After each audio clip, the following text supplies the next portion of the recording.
તો 2030 Commonwealth games માટે અમદાવાદમાં યોજાશે અને તેની સત્તાવાર જાહેરાત ગઈકાલે થઈ છે। તો આટલા મોટા આંતરરાષ્ટ્રીય રમતગમતના આયોજન માટે અમદાવાદ કેટલું તૈયાર છે તે જાણવાનો પ્રયાસ કર્યો અમારા સંવાદદાતા કેતન જોશીએ। આ અમદાવાદનું વીર સાવરકર સ્પોર્ટ્સ કોમ્પ્લેક્સ છે, જ્યાં 2030માં કોમનવેલ્થ ગેમ્સનું આયોજન કરવામાં આવશે। આ માટે અહીં 852 કરોડના ખર્ચે વિશ્વકક્ષાનું ઇન્ફ્રાસ્ટ્રક્ચર બનાવવામાં આવ્યું છે।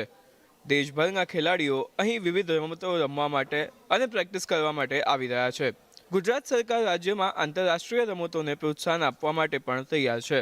આ આયોજનથી ખેલ જગતની પ્રતિભાઓને વિશ્વ સ્તરીય ઝલકવાની નવી તકો મળશે અને તેમના વિકાસના નવા દ્વાર ખુલશે। ગુજરાતે આ દિશામાં લગાતાર સક્રિય પ્રયાસો કર્યા છે।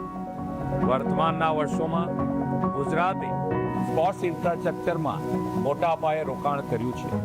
ભારતમાં કોમનવેલ્થ ગેમ્સના આયોજનથી ખેલ સુવિધાઓના વિસ્તાર થવાની સાથે યુવા અને ખેલાડીઓને તાલીમ, રોજગાર અને આંતરરાષ્ટ્રીય અનુભવ મળશે। આ ટ્રાન્સ સ્ટેડિયા છે, જે સંપૂર્ણપણે બનીને તૈયાર છે। ગુજરાત સરકારે તેને PPP મોડેલ હેઠળ પહેલેથી જ બનાવી દીધું છે। નરેન્દ્ર મોદી ક્રિકેટ સ્ટેડિયમ, વીર સાવરકર સ્ટેડિયમ ઉપરાંત હવે 5 નવા સ્પોર્ટ્સ કોમ્પ્લેક્સ પણ બનાવવામાં આવશે। આનો અર્થ એ છે કે અમદાવાદ તમામ કોમનવેલ્થ गेम्स માટે તૈયારી કરી રહ્યું છે। अभी जैसे आप देख सकते हैं कि यहाँ पे ऑलरेडी एक इंटरनेशनल टूर्नामेंट चल रही है, उसकी क्वालिफायर्स चल रही है। हमारे पास ये इंडोर एरिना भी है इनके साथ, स्टेडियम के साथ, जहाँ पे हम दोनों जगह पे साइमल्टेनियसली इवेंट्स होस्ट कर सकते हैं मल्टीपल स्पोर्ट्स का। और हमारी इंफ्रास्ट्रक्चर यहाँ पे तैयार भी है आज के दिन के हिसाब से। एंड आगे जब कॉमनवेल्थ आएगी 2030 में, तब जो भी इंफ्रास्ट्रक्चर डेवलपमेंट रिक्वायर्ड हुआ वो हम गुजरात और गवर्नमेंट के सपोर्ट के साथ हम आगे और भी इसमें डेवलपमेंट कर सकते हैं।